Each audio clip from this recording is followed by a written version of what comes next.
We welcome you into Charger Checkdown for the first time in a while as we are here to recap the fall season of Carroll Athletics that saw 6 sectional titles and 1 regional title that ended in some heartbreak, but a really great season for Carroll Athletics as I'm Gavin Worrel, joined here by Carson Beeman. Yeah, Gavin, as you said, this is the Charger Checkdown fall wrap-up show as we're just going to go over the seasons of these fall teams, a lot of them being successful, and then seeing what comes up in the future with these teams, just kind of highlighting the good moments and then going into what to expect from the winter sports going on. So first we'll start here with football that had a 7-3 season. They ended their season last Friday against Warsaw in what was a kind of a lopsided victory, not quite the games that we saw the last 2 previous seasons where I saw Carroll beat Warsaw in back-to-back years, but a completely different story up in Warsaw last Friday. Yeah, and overall, going into the game, we thought this would be the worst matchup overall for the Chargers. This was a Warsaw team that runs it 99% of the time, and this is a Charger defensive and this is a Chargers team whose rushing defense has not been the best throughout the season. We saw that 5 out of their 9 games going into it, they allowed an individual rusher over 100 yards. Basically, every team they've allowed probably about 150-plus yards per game. So we thought that would be an issue, but not to the effect that we saw last Friday night, Gavin. I think overall you got to give credit to Coach Curtis and that Warsaw team. They came in with a game plan, and they executed it perfectly, as you said, just getting up quick. They were able to get a turnover off of Jimmy Sullivan on the first snap of the game, punch it in 2 plays later, get up 7-0 in the first minute of that first quarter, and overall just be able to milk that clock, run it out, and then you also got to give some credit to that Warsaw defense. They did not allow Carroll to form any momentum whatsoever. They had Jimmy Sullivan on the run throughout the entire first half, so credit where credit is due to that Warsaw team offensively and defensively. Yeah, especially there in that first quarter, that Warsaw defense, they obviously forced the first play interception, and then once Carroll got the ball back, they were down. They got 2 first downs really quickly, and after that it was 3 back-to-back plays that were loss of yards for the Chargers, and it was about like a 4th and 25 that it was before Dominic Dempsey had to come out and punt it. Not the game offensive or defensively that we were really expecting for Carroll. I mean, obviously we knew that the run game was going to be a little bit of a challenge for the Chargers that we've seen throughout the season, but the offense was not what we have seen at all, and obviously you got to correct that Warsaw defense, but that Carroll offense was just not what we were seeing really in any game, especially how they were finishing the season strong. It was just not what we had seen throughout the rest of the regular season. Yeah, and we knew going into the postseason that the 2 biggest issues for the Chargers would be how that offensive and defensive line goes, and both of them were the big glaring weaknesses in that game overall. Defensive line especially, we have some good players up there. Ashton Pasetsky probably had the best game of this season as he was trying to keep the team alive, but we just didn't have the size up there to really compete with those big physical Warsaw defenders. As Zollinger, the Warsaw running back, just had himself a day, over 100 yards rushing, and overall, the big plays weren't there. Warsaw only had about 4 plays that went over 15-plus yards. Most of those come in the fourth quarter, too. Yeah, but Warsaw was able to go in there, just kind of chip away at that Carroll defense about 3 to 4 yards every play, and it was very frustrating to watch as a Carroll fan, but overall, great game plan executed by that Warsaw team. Yeah, and you notice something different. It's our video board that is up and running here as we thank Hunter Mitchell for getting the highlights up there with our the stats and stuff. We appreciate Hunter Mitchell for that as he's sitting off to our side here. And, I mean, continuing on here with football, I mean, they were by far, I think, the front runners to win the sectional title, and for the defending state runner-ups, I should say, to get knocked out in their first game played. I mean, we knew the questions were just how this team, the experience coming into this season, and just who was going to step up. I mean, it was just not what anyone really outside of just here at Carroll, really anybody in this area really thought that Carroll had the edge in the sectional and looking for their 3rd straight, but they were knocked out in their first game. Yeah, and really it was just the style of paces that ultimately killed the Chargers. This is a Chargers team that at best is when they can play fast. For example, look at that Homestead game. Homestead was a team that could not get offense going a lot, even though they were a team that ran the ball majority of the times. Carroll just started out quick. They were able to get up. When Carroll has the lead, they're almost unstoppable, as we've seen throughout the season. But when Carroll finds themselves down early on, as we saw versus Hamilton Southeastern, as we saw at half versus Snyder, and as we saw versus Warsaw, it's a team that can kind of have struggles kind of coming back, and that was definitely shown there. Warsaw was just able to come in. They were a much slower-paced team versus Carroll, who played very fast. Carroll was trying to kind of adjust to that, and especially offensively, I just think they were just a bit too panicked. They went a bit too fast, and overall it lost them the game. And, that first play, it was an interception for Jimmy Sullivan. That's the third time we've seen that this season. His first play resulted in an interception. He had 8 interceptions on the season, and 4 of them went back for a pick six, and that was coming against Hamilton Southeastern and Snyder. But Jimmy Sullivan, he really seemed to find himself towards the end of the season. He had that one interception against Northrop, but in those last 4 or 5 games, he was pretty clean, and we really saw him use his legs and run it a lot more than we had seen in his sophomore and then at the start of his junior year. And Jimmy Sullivan, he showed what he is capable of, but I think that one interception was really what set the tone for that game. And when Warsaw had that 7-point lead, it was really hard for Carroll to try and find their way back in the game because Warsaw was going to play the game that they always were going to play. Yeah, and this is a Carroll team that in the first 2 quarters, they like to kind of just play that short game, go up the middle, run the ball, kind of pound it down, and then kind of pass it shorter, get those nice outside routes that we saw at the beginning. But Warsaw was just able to open it up. They were up way too quick for Carroll to really react to it. They had to kind of switch game plans overall because once Carroll can kind of control that first 10 yards of the field, that's when they try to push it out. That's when you see Hanson Hafner get a lot of his targets. And Hanson Hafner was kind of invisible in the last game as he's really productive when Carroll was up, but when Carroll was down, he kind of gets taken out because when you have that deep threat out and Warsaw played as conservative as they kind of did, he didn't really have many opportunities to really catch the ball. And overall, that was just the big weakness for the Chargers as game plan. They just couldn't get their offensive schemes to work. They were down too much early on in that first quarter to really do anything. So 7-3 season here for Carroll. I mean, they have a lot of experience coming back next year. I mean, the entire receiving core minus Hanson Hafner will be returning. Jimmy Sullivan will have his senior year. I think this Carroll team is again going to be looked at with high expectations, high just praise into the preseason, and seeing how that might translate especially with a tough non-conference in Center Grove and Hamilton Southeastern, or I think it's Lawrence Central, but I think it is Hamilton Southeastern and Center Grove. Because I think Hamilton Southeastern comes here and we go to Warren Central. Anyways, it's regardless of who they play, it's going to be a really tough non-conference, especially when they play Center Grove at Center Grove. Drive all the way down there, a team that really handled them well in the state title game last year. And this Carroll team, they have the capability of going on a deep run of the postseason next year with all the experience that they have. But it's going to be interesting to see. I think those first 2 weeks next year are going to be really pivotal to see how this team plays out. Yeah, it's going to be really interesting to see because I think offensively, Carroll is going to be fine. The receiving core, I think, is going to do well even without Hanson Hafner. Jaden Van Pelt really took the job as that number 1 receiver towards the end of the season.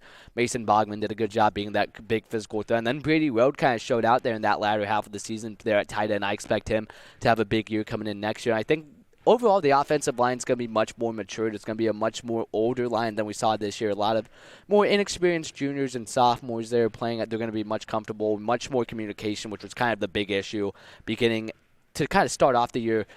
But defense is going to be the big question mark. You aren't going to have your 4 leading tacklers. You aren't going to have Pashetsky. You aren't going to have Brandon Steele, who's really the Swiss Army knife of that entire Carroll team. You aren't going to have Justin Anderson. You're not going to have Cam Len. So a lot of questions going on. I think linebackers should be fine, but when it comes to that secondary and that defensive line, it's going to be really the big question for the Chargers, as well as kicking the ball. You got to find a new punter and kicker now that Victor Buretto and Dominic Dempsey are both gone. And especially with that special teams, I mean, both of them really, Buretto and Dempsey. Dempsey, I mean, he averaged almost 35 yards per punt. I mean, Buretto was able to hit a 38-yarder. So really, just people needing to step up. And Carson, what is your record prediction for next season? So I think we will lose the first 2 games out of conference. Center Grove and Hamilton Southeastern, normally top 5 a lot of the times throughout the year. I don't think that's going to slow down. Let's see, we played 9 games in the regular season, Gavin. Give me 6-3. I think we do drop a conference game throughout the year, whether that's Snyder, whether that's us going to Homestead. But overall, I think it's another good year. I think we're going to stay in that SAC title race. I think that's going to be kind of the bare minimum for Carroll every year. You got to expect them to be at least in the title race, like Homestead, like Snyder, like Lures. But overall, I think it'll be interesting to see. There's still a lot of questions that need to be answered before we really get comfortable. It might be till week 3 or 4 till we know what this Carroll team is going to look like. And I think that's kind of similar to how it was this year. I mean, obviously the first game lost to Hamilton Southeastern, and I mean, the power of Hamilton Southeastern, but we still a lot of question marks coming out of that game. It was 28-14, And then they showed well against Warren Central, and then they went on the 3-game winning streak. Obviously, Southside, you can't really count that, honestly. It was, 78-6. And then taking care of Dwenger, they really showed up there in the fourth quarter. And questions started getting answered. And then, obviously, when they played Warsaw, all the questions that we had basically returned and said, what happened to this team that was doing so well towards the end of the stretch of the season, as they fell flat there in the end. Yeah, I think overall next year for that Carroll offense, the important part is what's going to be your offensive identity. We saw Carroll change their offensive identity many times throughout the season. We kind of start out in that traditional style that we are used to seeing from this Chargers team, just Jimmy Sullivan saying a pocket passer, kind of dishing it out and letting Nate Starks kind of run the ball. Then when we started kind of rocky, we switched it over through about that Wayne game to that more Delta run-focused package. And then going to Homestead, we got kind of back to where we once were, but now with Jimmy Sullivan becoming more of a running quarterback. So I would probably most likely expect to see that latter half of that KO offense coming out where it's the more traditional offense, a lot more fast-paced play with Jimmy Sullivan running the ball. But overall, I think KO just needs to pick one offensive identity, something that they can pick week one and just improve on week after week. So 6-3 is the record prediction there for Carson in football. He will have the call all next season for the Charger Sports Network. As we move on to volleyball, 26-7 regular season that ended, I think, a match earlier than anyone had expected to when they fell and were swept by the rivals in the Homestead Spartans. Yeah, going into the season, we know this is a Chargers team that has came into those sectional play and dominated year in and year out. We saw that 15 straight now. That's the bare minimum for Chargers. The thing that they want to accomplish is getting over that hump, winning regional, something they have not done in a long while, and they were just not able to do it. I think that whether that was looking ahead, Homestead playing great. Homestead, I think, played the best out of any team in that regional. They took Hamilton Southeastern to 5 sets. Hamilton Southeastern only dropped 2 sets in the season throughout. They dropped 2 sets to Homestead as Hamilton Southeastern was just able to claw out alive and win that regional game. But overall, I think Carroll didn't look good and Homestead looked great. Carroll was caught playing on their worst day and Homestead was caught playing on their best. Never a recipe for anything good to really happen. But this is a Chargers team that offensively is returning all of their production. When it comes to offensively, the top 4 leaders in kills, Bailey Sinesh, Addie Shippey, Sarah Stegel, and Chloe Hirschberger are all coming back. It's just defensively is going to be the big issue for the Chargers. The top 2 leaders, and really the 2 leaders serving-wise, Olivia Gislin and Brenna Ginder, both seniors. A lot of question marks being filled, especially at that setter spot next year. But overall, this is a young team that's going to improve. A lot of their production came from those 5 sophomores on that team, and they're hoping to kind of just improve on the year and finally get over that hump. And I think the youngness of that team and how far and how well they played against some of the teams. I mean, they beat Angola here at Charger Fieldhouse in what was a really great match, a 4-set, 3-1 victory for Carroll. And I think it just showed, the team definitely improved throughout the season. I mean, Sarah Stiegel really showed what she's capable of. As a freshman, just a really impressive season there for Sarah Stiegel. And then the sophomores, they're showing up. I mean, Lola Sassy led the team in blocks. She's showing up what she can do at the net and also her offensive power. And just the roundness that the team has towards the bottom of just not the upperclassmen, but like the freshmen and sophomore and what they can come up and do is really a great sign there for Coach Sinus and her team. Yeah, and it's only up from here. As we said defensively, they still got to figure out what they're going to do there, especially the libero position wide open for the first time in a long time for this Chargers program. It'll be interesting to see who fills the spot. A lot of questions to who that may be, as that probably won't get figured out till a lot later down the line. But overall, this is a Chargers team which offensively is going to improve from next year. And this was already a tremendous offensive team, but this is a team that is going to be scary to look out for in the next 2 years. Yeah, and even a player that really only played 2 matches. I mean, Sophia Gislin, she, I think, is probably who we're looking at to be the main setter for Carroll next season. And we didn't see her a lot this season due to her leg injury, but we don't really know what she can bring to the team. But if she's anything like her sister, it's going to be a really nice fit there for the Chargers next season. Yeah, in the 2 games she played, she looked really comfortable. She looked really good setting the ball. She was already towards the top in the assist numbers in the 2 games she played. Unfortunately, she just couldn't stay healthy. Hoping for a much better season last year, as it'll be interesting to see, definitely.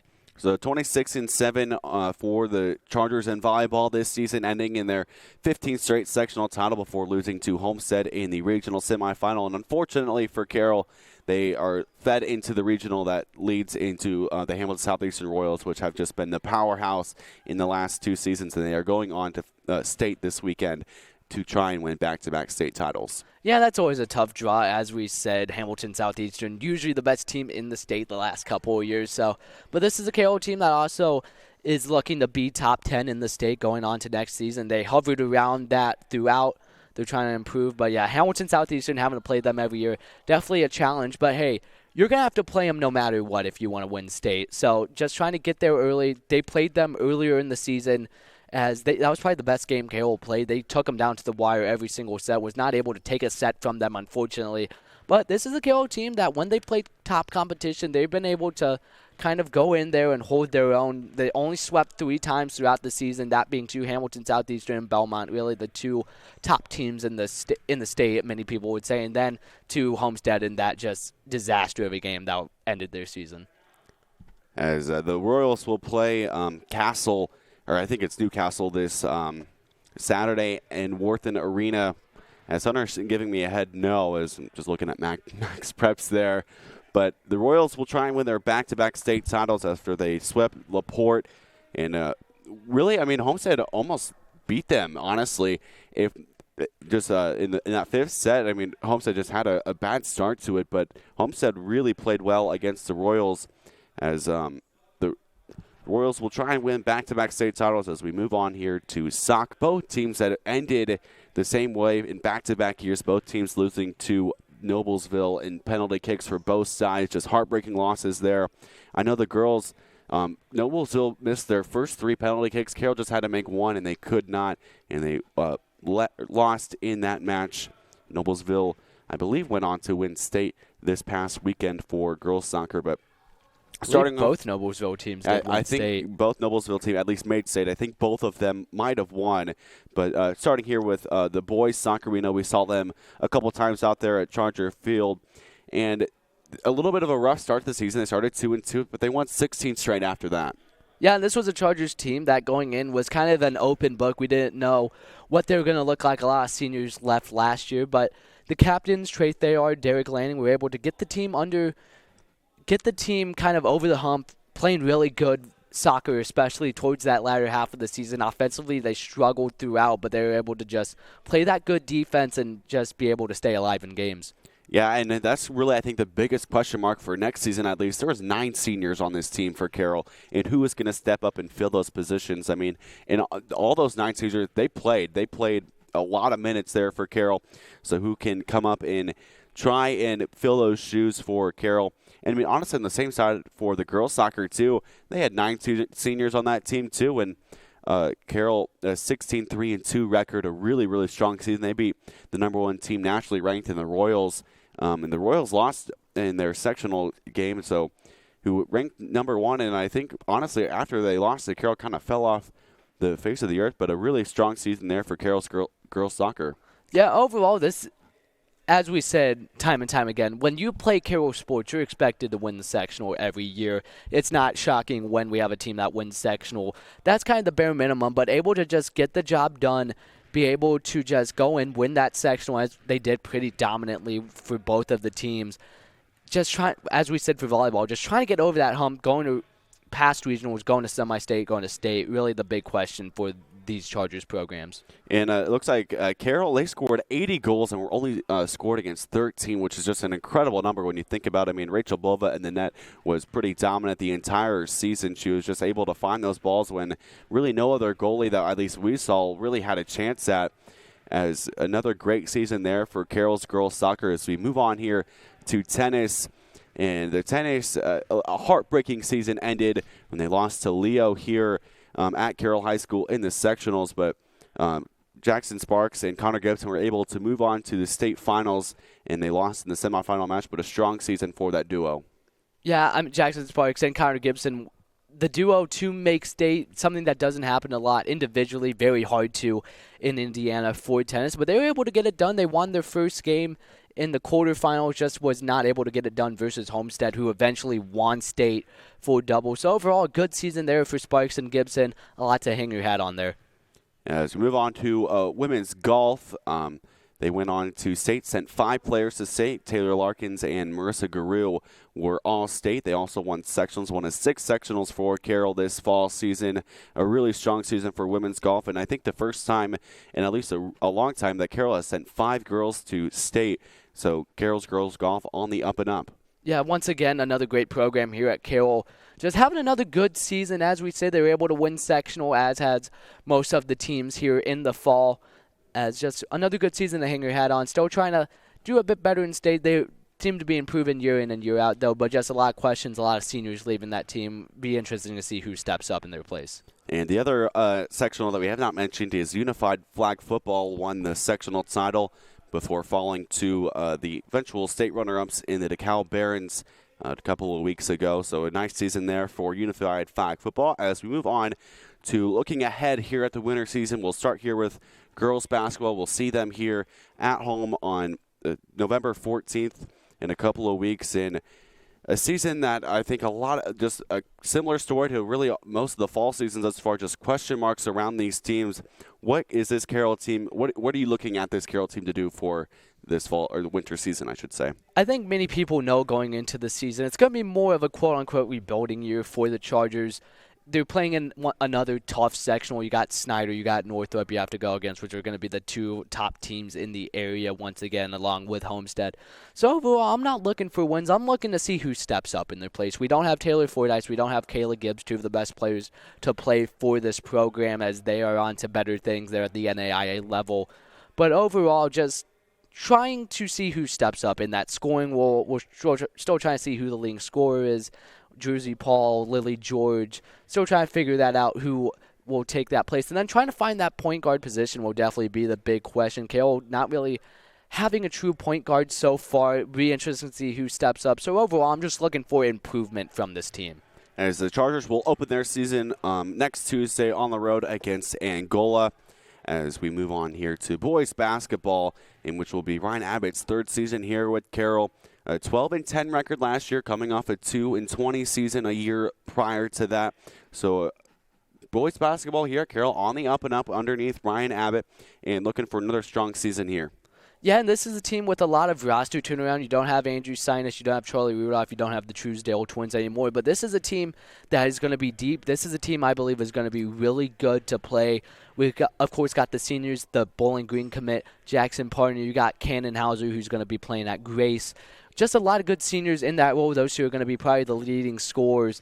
And then we got a lot of good players coming up from the JV level that didn't get a lot of time last year. I'm expecting Paxton Crane to have a huge year. He seems to be really improving in that offense. He's a player that can play really throughout the court. He's going to probably play the 4 position, but he has a good 3 ball. And then Tyler Morris at that point guard position once again, probably coming off the bench. But I expect both of those 2 juniors to have a good year going on. And overall, this is a Chargers team that's going to be really interesting to see. This is a Chargers team that were one of the favorites to win their sectionals, and they just had one of their worst games of the season against a Northside team who overall won the whole thing. But this is a sectional that has kind of softened up. Bronte Johnson isn't going to play for Northside anymore for basketball this season. They have lost a lot of their players from last year, and it's going to be really interesting to see who comes out of that sectional. I think Carroll definitely one of the favorites, and Carroll still trying to look for that first sectional under Ryan Abbott. Yeah, as Carroll is just essentially shot out of the building last year. I mean, the amount of threes hit in that first half for Northside, I mean, just an incredible game. Not going to reminisce on the past anymore, but, I mean, this Carroll team, they've got some length to them. I mean, both Jackson Pardon, Cannon Hauser, I mean, even Evan Hall, who's on the up and up now, coming back for his senior season. Didn't make it his junior year, coming back here, making it his senior season. I mean, he's at least 6'6". I mean, just sitting in front of him at class, I mean, he's a very tall person. I mean, this team, they're going to be fun. They're going to be able to run up and down the court, get those fast breaks, and try and jam it in. Yeah, and overall, it's just going to be important to see if they can find stabilized scoring overall. Jackson Pardon is going to be there. He's going to be the leading scorer throughout the season. But can you find scoring opportunities for other players? Grant Peters is going to be important there at that 5 position playing the center.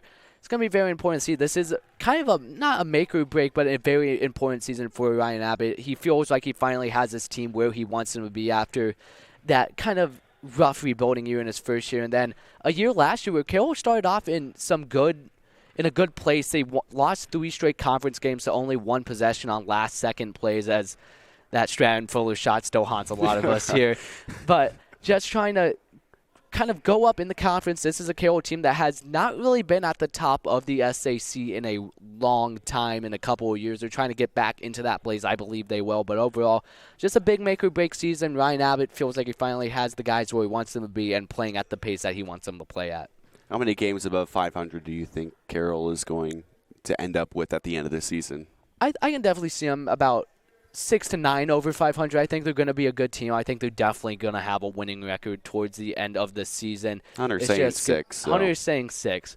I have faith in this team. I think this team is going to do better than a lot of people think. I think this is a team that is definitely a favorite to win their sectional, and overall just trying to get back to that level that we are used to from this Carroll basketball program. And I think this team is a lot more deeper than it was last year. I mean, really, not many players coming off the bench. I mean, towards the end of the season, a little bit more. But, I mean, this team, basically everybody off the bench is going to be able to come up and score. Yeah, and it's going to kind of be dangerous if you're an opposing defense, because you got to make sure everybody is covered. You can't really kind of do what they did last year, which is just trying to do your best covering Pardon and Hauser. They're going to have to try to cover the entire floor, which is going to be very demanding for a defense to do. As the Chargers will start their season in a couple of weeks, as we'll have a little bit of a break. I think we don't start till about the beginning week of December here. The 2nd of December, I believe, is the first home game for us. As we will be back here December 2nd for boys basketball, as that will wrap up our winter primer here as we move into our last segment of this Charger Checkdown Fall Recap. Overrated things, Beeman, you can go first. Yeah, so we're going to start off with our most overrated things, just a little fun segment to do. Do you want to do we both say our number 5s and then number 4s, or do you want me to just say my entire whatever list? you want to do, Beeman. We're going to start off with our number 5s first. Okay. So number 5, I'm going to say watermelon. I think watermelon's kind of an overrated fruit, Gavin. I think it's a fine fruit, but people kind of obsess over watermelon, and I really don't get it. As a flavor, I think watermelon's good. You put it in a drink or something, I think it's good. But as a fruit itself, I feel like I'm just tasting ice.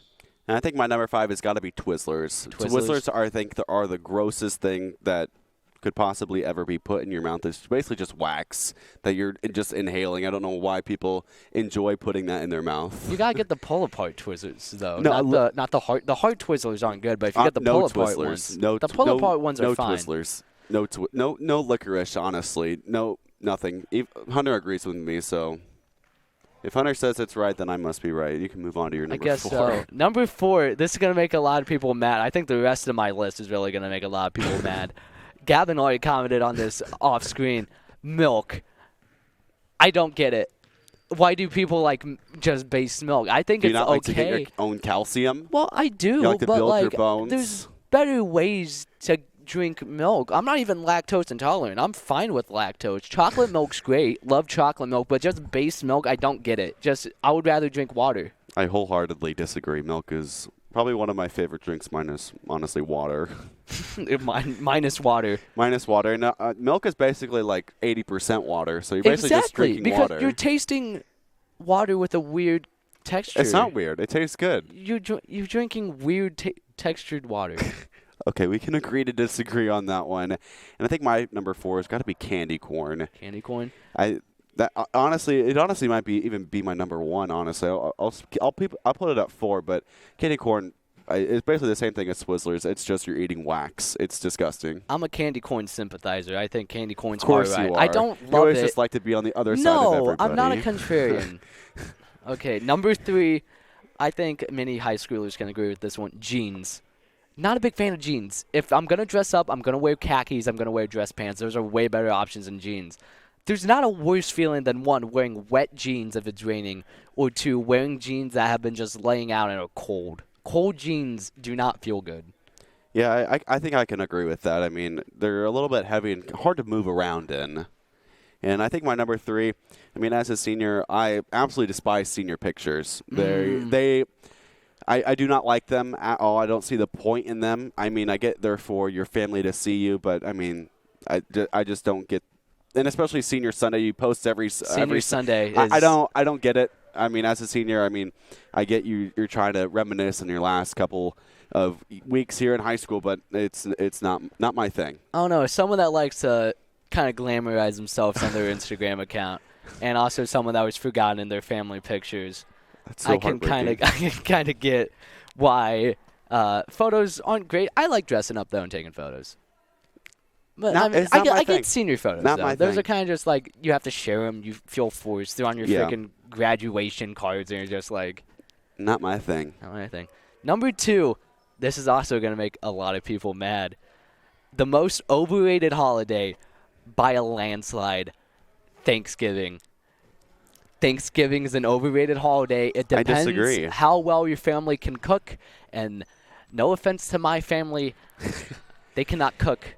And You got to be honest. I don't know. I get it. I mean, if the food isn't good, I can understand why it's not your favorite. I get it. I can get why Thanksgiving's high for a lot of people, but like there's better ways to eat Thanksgiving food. You want turkey, let's give it to you in a fat slab that you have to put gravy on top. You don't have to put gravy on it. You can put whatever you want on it. You want casserole? Yeah, we're going to make it green bean casserole. That's we're my gonna favorite. make it sweet Green bean casserole is the best thing. You want potatoes? You can make French fries. You can make baked potatoes. We're going to mash them. We're going to put them in a casserole. You want eggs?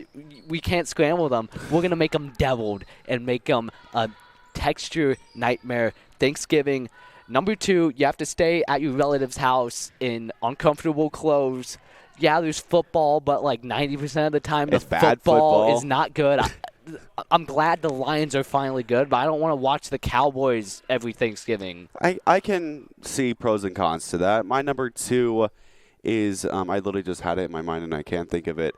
Beeman, go to your number 1. I'll say my number 2. I want you to say your number 1 first because I have a little tyrant to go. You have with a with tyrant to go on? I don't remember the word, but rant. I think my number 1. Oh wait, I remember my number 2. My number 2 is Halloween. Halloween? I really despise Halloween. I've despised it for years. I think it's dumb Why? because I just don't get the hype around it. It's an excuse to wear a costume. Why not? Yeah, I don't like wearing wearing costumes. You can get candy. Candy's cheap. You can buy candy. Now, as someone that despises horror movies, I like horror movies. I hate though. horror movies. See, I like horror movies. I just don't like just Halloween. I don't understand, Gab. The vibe around Halloween's dope. It's like now Halloween somehow. Like I like haunted always houses cold. too. I Last night vibe was with terrible. haunted houses. Last night You went to a haunted house? I didn't last night, but I like haunted houses. But if you went out last night, props to you. It was very cold and it was snowy. Last night.